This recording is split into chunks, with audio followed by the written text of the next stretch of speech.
আপনারা সকলেই অবগত আছেন কুমিল্লার মুরাদনগরে ঘটে যাওয়া যে ন্যাক্কারজনক ঘটনা, একজন নারীকে বিবস্ত্র করে সেটাকে সোশ্যাল মিডিয়ায় পাবলিশ করে দেওয়া। সেই ঘটনায় রেপিস্ট ধরা পড়লেও যে মব সৃষ্টির যে কারিগর, যে প্রধান উস্কানিদাতা এবং পরিকল্পনাকারী, সে ছিল ধরাছোঁয়ার বাইরেই। এটার একটা রহস্য আমরা উদ্ঘাটন করেছি।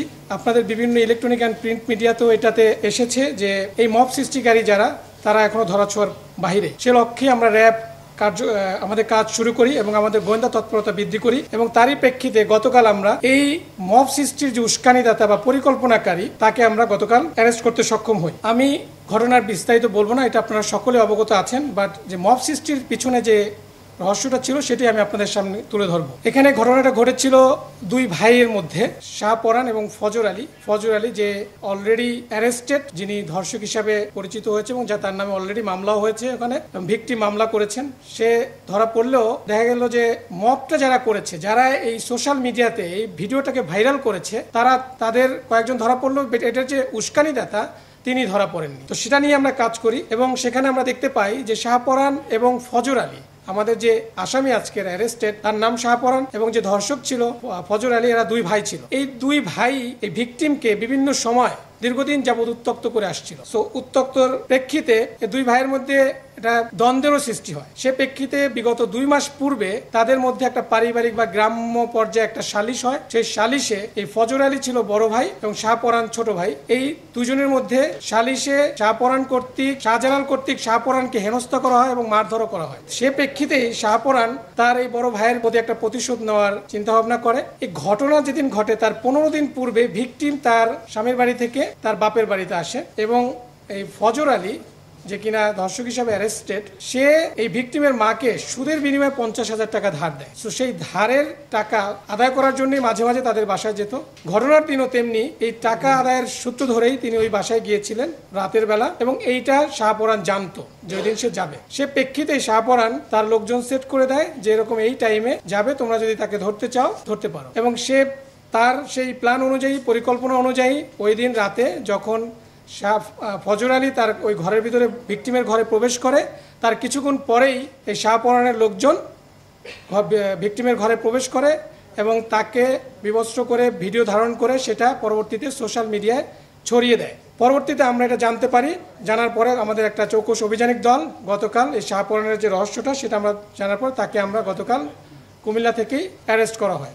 এই ছিল মূলত যে মব সৃষ্টি এবং সোশ্যাল মিডিয়ায় ভিডিওটাকে ভাইরাল করার পিছনের নেপথ্য কাহিনী। মূলত দুই ভাইয়ের দ্বন্দ্বকে কেন্দ্র করেই এই ঘটনাটা ঘটানো হয়েছে, এবং এই মহিলাকে এই দুই ভাই দীর্ঘদিন যাবৎ উত্তক্ত করে আসছিল। সেটাই ছিল মূলত ঘটনা। এটার এই লক্ষ্য আপনারা অলরেডি জানেন যে ধর্ষক সহকারে 4 জন উত্তক্তকারী, 4 জন মবের সদস্য এবং যে প্রধান পরিকল্পনাকারী, গতকাল আমরা তাকে অ্যারেস্ট করেছি।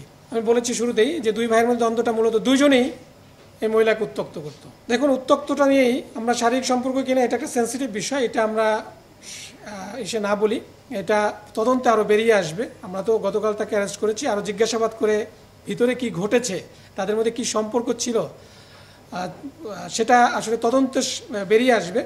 সো আমরা শুধু এতটুকু এখন পর্যন্ত যেটা পেয়েছি যে মহিলাকে, এবং আপনারা বিভিন্ন সোশ্যাল মিডিয়ায় তার ইন্টারভিউ দেখেছেন, বিভিন্ন টিভি চ্যানেলে এটার ইন্টারভিউ নিয়েছে তার, সেখানেও সে বলেছে তাকে দীর্ঘদিন যাবৎ উত্তক্ত করে আসছিল।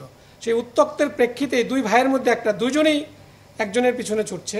তো সেখান থেকেই মূলত তাদের মধ্যে একটা দ্বন্দ্বের সৃষ্টি হয়। সেখান থেকে একটা গ্রাম্য সালিশ হয়। সেই সালিশে ফজর আলী কর্তৃক শাহপরান হেনস্থার শিকার হয়, এবং সেখান থেকেই এই শাহপরান ফজর আলীর বিরুদ্ধে একটা অ্যাকশন নিতে চায়, এবং সেটারই প্রতিফলন ছিল 26শে জুনের যে ঘটনাটা।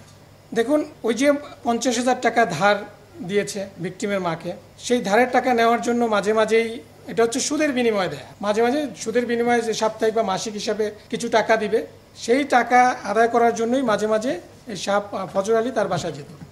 এটা শাহপরান জানতো। সেই পরিকল্পনা অনুযায়ী 26শে জুন যখন সে জানতে পেরেছে যে ফজর আলী আজকে যেতে পারে সেই বাসায়, সেই অনুযায়ী সে মবটা প্ল্যান করে, একটা গ্রুপ অফ পিপলকে সে বলে, এবং এটা নিয়ে সে একটা মেসেজও দেয়। সেই মেসেজটাও আমাদের কাছে আছে ইমোর মাধ্যমে। যে একজনকে এখানে আরেকজন আমরা ইসের স্বার্থে বলছি না, সে এখন অ্যারেস্টেড হয় না, আমরা তার বিরুদ্ধে কাজ করছি, নামটা বলছি না, তাকে একটা মেসেজ দিয়েছে, সেই মেসেজের স্ক্রিনশটও আমাদের কাছে আছে। মূলত শাহপরান জানতো যে তার ভাই যাবে, বিভিন্ন কারণেই যায়, অ্যাট দ্য সেম টাইম তার সাথে ওই মহিলার সাথে উত্তক্ত করে আসছিল।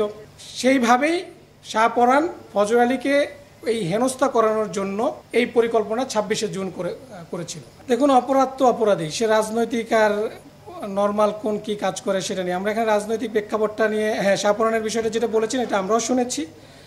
ফজর আলীর বিষয়টা, শাহপরানের বিষয়টা এখন পর্যন্ত এরকমই হয় নাই। সে একজন নর্মাল সিএনজি চালক ছিল, অটোরিকশা চালক ছিল, এরকম আমাদের কাছে তথ্য রয়েছে, বাট তার সাথে রাজনৈতিক সংশ্লিষ্টতার কোনো বিষয় আমরা পাইনি। তারপর আমি বলবো যে এটা অপরাধ, অপরাধের সাথে যে কোনো রাজনীতি কোনো এখানে প্রাধান্য পেতে পারে না। সেটা কারা করেছে সেটা আমাদের দেখার বিষয় না, আমাদের দেখার বিষয়টা হচ্ছে অপরাধ এবং অপরাধী। ইমোতে যে মেসেজটা দিয়েছিল সেটা হচ্ছে যে ওই দিন যাবে, এটা শাহপরান একজনকে জানিয়েছে যে আজকে যাবে, তোমরা কি তাকে এরকম করতে চাও কিনা, তাকে আপন ভাই। এটা তদন্তে বেরিয়ে আসবে। অ্যাকচুয়ালি এটা তো আমি তো এক্সপার্ট না। আপনিও যে ভিডিওটা দেখেছেন সেই ভিডিওটা আমিও দেখেছি। ফজর আলীর সাথে আমার কথা হয় না, ফজর আলী অলরেডি অ্যারেস্টেড। সো এইটার বিষয়ে অ্যাকচুয়ালি যে ধর্ষণ ছিল না কি পরিকল্পিত ছিল, এটার বিষয়ে আসলে I am not the perfect man to answer. এখানে ফজর আলী তার ঘরে প্রবেশ করেছে, এটাও সত্য, যেটা আমরা শুনেছি বিভিন্ন ইলেকট্রনিক প্রিন্ট মিডিয়ার মাধ্যমে। এবং ফজর আলী আগে গিয়েছে বলেই মব পরবর্তীতে ঢুকতে পেরেছে। ফজর আলী আগে গিয়েছে, এখন তার উদ্দেশ্য কী ছিল সেটা ফজর আলী এবং এই ভিকটিমই জানে। এবং মব গিয়েছে, পরবর্তীতে মব ধরেছে, আমরা পরবর্তীতে যেটা দেখেছি। What ever maybe the case, যেভাবে করে একজন নারীকে উলঙ্গ একটা ভিডিও সোশ্যাল মিডিয়া বা সমাজে ছেড়ে দেওয়া, এটা তো কোনোভাবেই কাম্য হতে পারে না, গ্রহণযোগ্য হতে পারে না। ইয়াং জেনারেশনকে তো আপনার করতে লাগে না। শাহপরানের একটা উদ্দেশ্য ছিল, এটা শাহপরানের কিছু লোকজন ছিল এবং দীর্ঘদিন যাবৎ উত্তক্ত করছিল। শাহপরান পারিবারিকভাবেও তার ভাই বোনদের সাথে তার সম্পর্ক ভালো ছিল না, তার বাবা মার সাথেও তার সম্পর্ক ভালো না। শাহপরানের অর্থনৈতিক অবস্থা একটু দুর্বল, এটা সে নিজেই বলেছে প্রাথমিক জিজ্ঞাসাবাদে। সেই হিসাবে তার পরিবার থেকেও শাহপরান ফজর আলী থেকে একটু ডিস্টেন্স হয়ে গিয়েছিল। সে সব মিলিয়েই এই ফজর আলীকে একটু শায়েস্তা করার উদ্দেশ্যে মূলত এই পরিকল্পনাটা করে। অ্যাট দ্য সেম টাইম দুজনই এই মহিলাকে উত্তক্ত করতো, যেটা বলছি যে দুইজনেরই এখানে দুই ভাই উত্তক্ত করছিল। তো এখানে বড় ভাই ছোট ভাই, এবং এই ঘটনাকে কেন্দ্র করে তাদের মধ্যে সালিশও হয়েছিল। সেখানে ফজর আলী কর্তৃক শাহপরানের হেনস্থারও শিকার হয়েছে। সেটা থেকেই এই প্রতিশোধটা নেওয়ার জন্যই, ফজর আলীকে শায়েস্তা করার জন্যই মূলত এই ঘটনাটা সে সাজিয়েছিল। এইটা তদন্তে বেরিয়ে আসবে, তদন্ত হোক। অলরেডি 4 জন অ্যারেস্টেড এটা নিয়ে অলরেডি আপনারা জানেন যে গতকাল আদালত উঠানো হয়েছিল তানদিনের। এটা তো আমরা তদন্ত করছি না, আমরা আসামি যারা আমরা শাহপরানকে পেয়েছি, শাহপরানের কাছ থেকে যে তথ্যগুলো পেয়েছি সেটাই আমরা বলছি। বাট পরবর্তী যে জিনিসগুলো কেন, এটা ডিটেল আরও ইনভেস্টিগেশন করে বেরিয়ে আসবে।